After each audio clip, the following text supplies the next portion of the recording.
Hollywood makes hits and misses, but sometimes the misses were actually masterpieces nobody recognized. World War II films have suffered this fate more than most genres. Did you know one director almost bankrupted himself making the most realistic war film ever, only for audiences to completely ignore it? Let's dive into 10 World War II films that bombed hard at release, but deserved much better. The Thin Red Line, 1998, Terrence Malick's war masterpiece, got absolutely crushed at the box office, coming out just 5 months after Saving Private Ryan and confusing audiences expecting another action-packed bloodbath. Instead, they got a philosophical meditation on nature, humanity, and the soul-crushing effects of combat. Fox spent $52 million on this film and barely scraped $98 million worldwide, which sounds okay until you factor in marketing costs that pushed it into flop territory. The production was legendary for its chaos. Malick shot over 1 million feet of film and originally assembled a 5-hour cut. When actors showed up on set, many had no idea what scenes they were filming or why. The final movie left entire performances from major stars on the cutting room floor. Billy Bob Thornton recorded 3 hours of voiceover narration that Malick completely scrapped. Adrian Brody arrived thinking he was the lead, only to discover at the premiere that his role had been reduced to basically a cameo. Critics were completely split. Roger Ebert gave it 4 stars, calling it one of the greatest films I've ever seen, while others dismissed it as pretentious nonsense. But time has been incredibly kind to The Thin Red Line. Martin Scorsese later ranked it as the second-best film of the 1990s, and it's now considered one of the most profound war movies ever made, with its dreamlike imagery and unflinching look at the psychological toll of combat setting it apart from typical war films. Overlord, 1975. Stuart Cooper's Overlord practically vanished after its Berlin Film Festival premiere, where it won the Silver Bear. American audiences never even got a chance to see it. The film follows a young British soldier named Tom from his training through D-Day, blending a fictional narrative with actual archival war footage in a way that creates this eerie, dreamlike quality that's completely unlike any other World War II movie. What makes Overlord so remarkable is how Cooper spent 3 years combing through millions of feet of actual combat footage from Britain's Imperial War Museum. He then shot his fictional scenes with the exact same vintage lenses the military cameraman used, creating this seamless blend where you can barely tell what's real and what's staged. The result is haunting, with Tom's journey feeling less like a traditional war narrative and more like a meditation on death and fate. The film sat in obscurity for decades until Criterion finally restored it in 2007. Critics who rediscovered it were stunned by what they'd missed. The New York Times called it one of the WWII most dazzling and unforgettable films to address the subject of war, while filmmaker Roger Corman declared it the greatest unknown film ever made.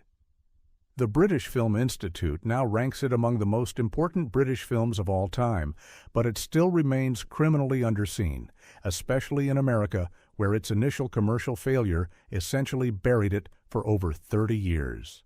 A Midnight Clear, 1992.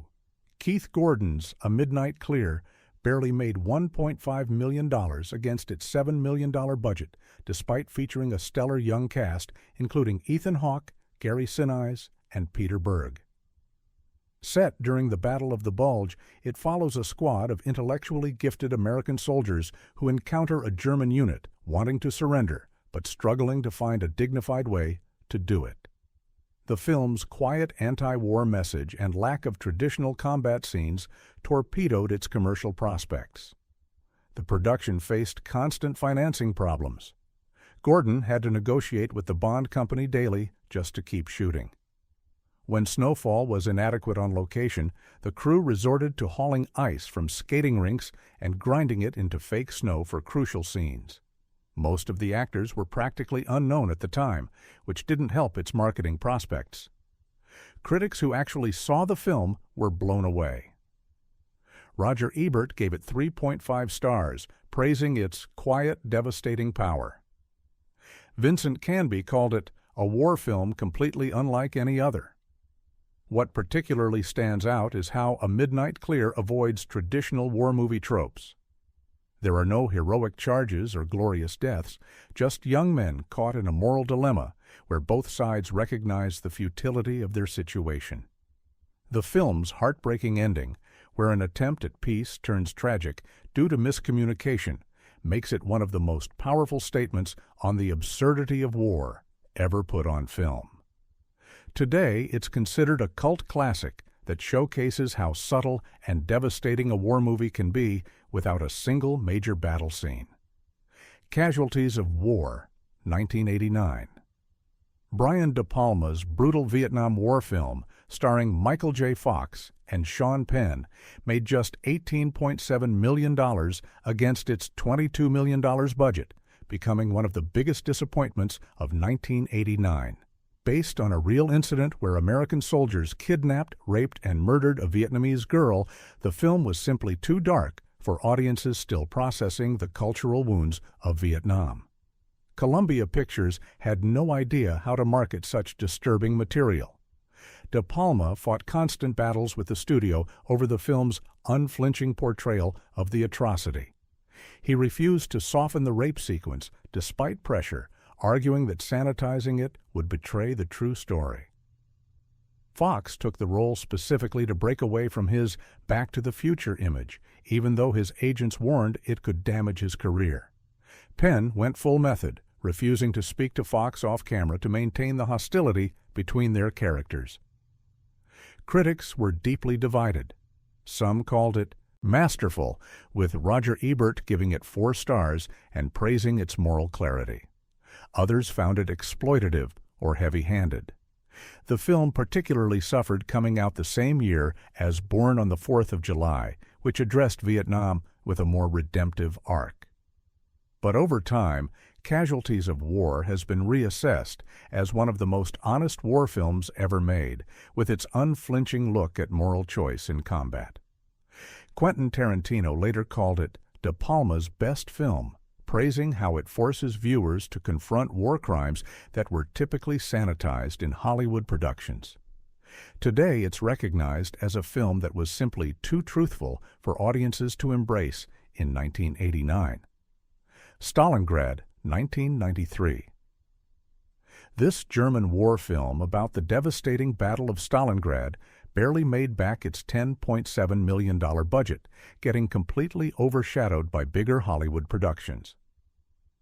Following a squad of German soldiers as they descend into the frozen hell of the Eastern Front, the film showed the war from a perspective American audiences rarely got to see.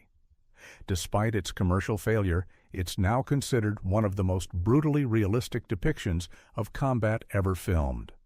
The production team went to extreme lengths for authenticity. Director Joseph Vilsmeyer insisted on shooting in below-freezing temperatures with actors wearing only period-accurate uniforms, resulting in several cases of hypothermia. The actors went through actual military training for weeks, learning to operate genuine World War II-era weapons.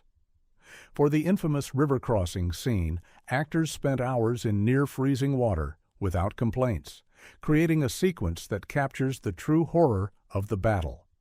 Critics who actually saw the film were stunned by its unflinching portrayal of war. The Washington Post called it the German answer to Saving Private Ryan, while European critics praised how it showed German soldiers as victims of their own leadership rather than faceless villains. Unlike Hollywood productions that sanitize combat, Stalingrad shows the true degradation of humanity in war, with soldiers freezing to death, succumbing to dysentery, and descending into madness. The film's final sequence, showing the last survivors wandering aimlessly across the snow to their deaths, is devastating in its stark simplicity. Today, military historians regularly cite it as one of the most accurate depictions of the Eastern Front ever put on screen. To Hell and Back, 1955. It's hard to believe, but this film starring the most decorated American soldier in World War II, Audie Murphy, playing himself, initially tanked at the box office. Universal Pictures had no faith in the project, releasing it with minimal promotion and a tiny budget. Critics dismissed it as just another war picture in an already saturated market. Boy, were they wrong. The film eventually found its audience and became Universal's biggest hit until Jaws 2 decades later. What makes this story incredible is that Murphy originally didn't want to play himself, thinking he wasn't handsome or talented enough. Studio executives had to convince him he was the only man for the job. The production faced constant challenges, with Murphy suffering from severe PTSD during filming. He'd frequently wake up screaming in his hotel room between takes. During combat scenes, crew members reported seeing him physically shake and sweat, reliving his actual war experiences. The film shows only a fraction of Murphy's real heroics. His most famous act, holding off an entire company of German soldiers while standing on a burning tank destroyer, was actually toned down for the movie because producers thought audiences wouldn't believe what actually happened. Veterans who served with Murphy praised the film's authenticity, though Murphy himself was always uncomfortable with the attention. The American Film Institute later ranked it among the greatest war films ever made, praising how it showed combat through the eyes of someone who actually lived it.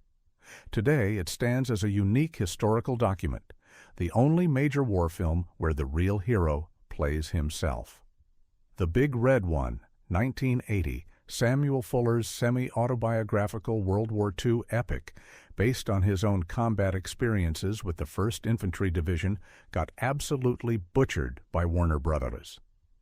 The studio chopped his original 4.5-hour cut down to just 113 minutes, then dumped it into theaters with minimal promotion. The resulting film made just $7.2 million against a $4 million budget, barely breaking even after marketing costs. Fuller was devastated, claiming the studio killed his child. What's wild is that Fuller shot this movie on a shoestring budget in Israel and Ireland with mostly unknown actors except for Lee Marvin and Mark Hamill. Fuller refused studio input, insisting on authenticity over Hollywood conventions. He even hired actual amputees to play wounded soldiers rather than using special effects. When filming the D-Day sequence, Fuller had a breakdown on set, reliving his own landing on Omaha Beach. The crew found him sobbing behind a tank, unable to direct for several hours. Critics who saw the theatrical cut were confused by its disjointed nature, but still recognized flashes of brilliance. Roger Ebert gave it 4 stars anyway, writing that, even in its truncated form, this is a terrific war film.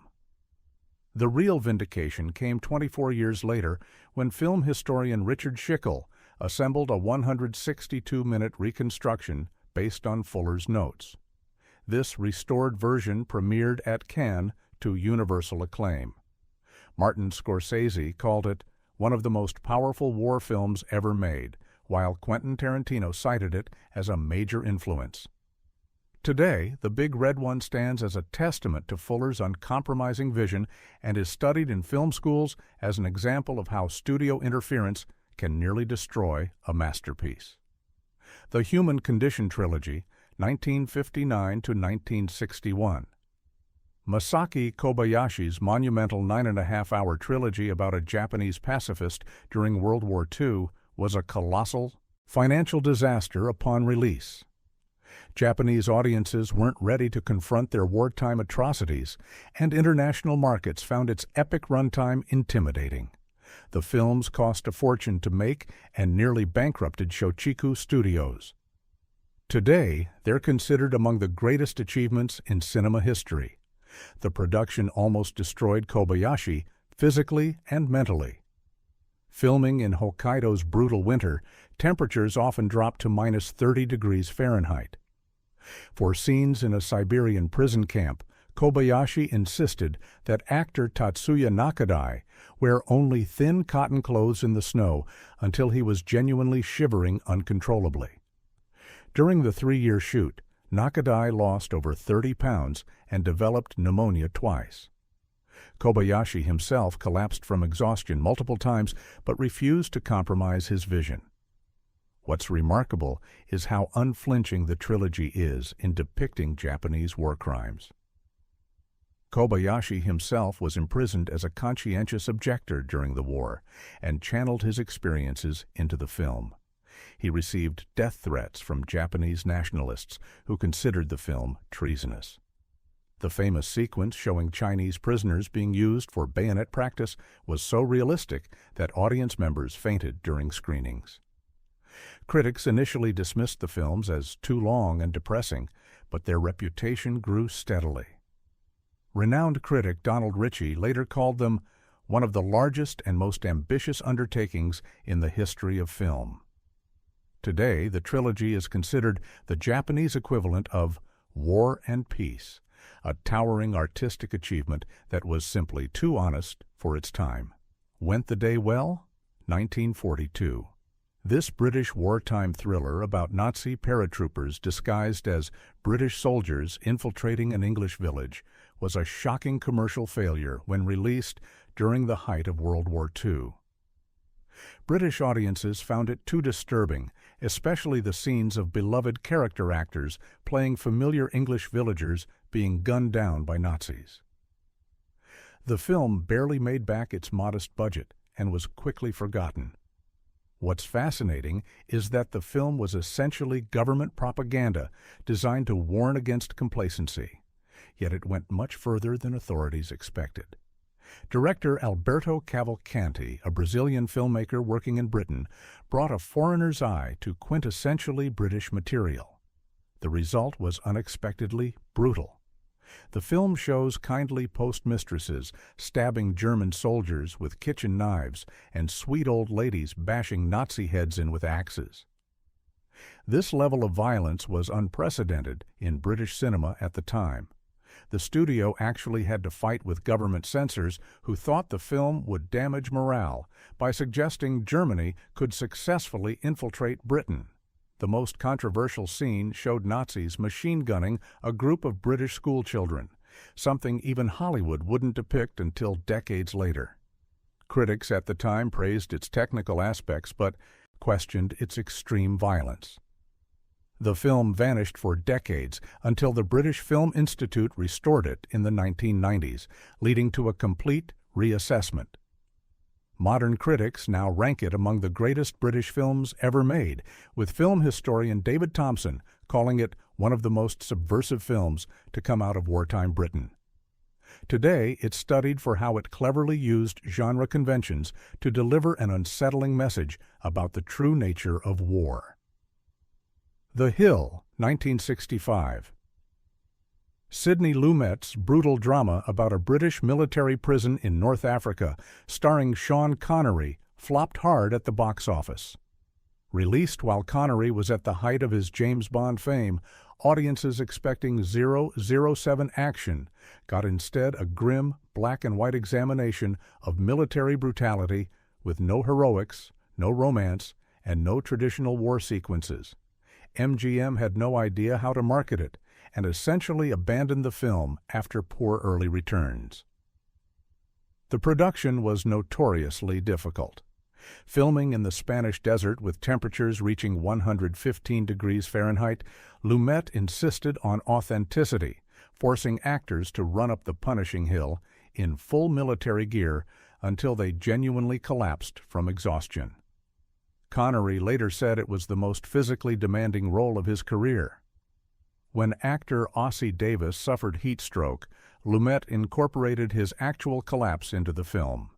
The infamous water hose torture scene was so realistic that crew members had to turn away during filming.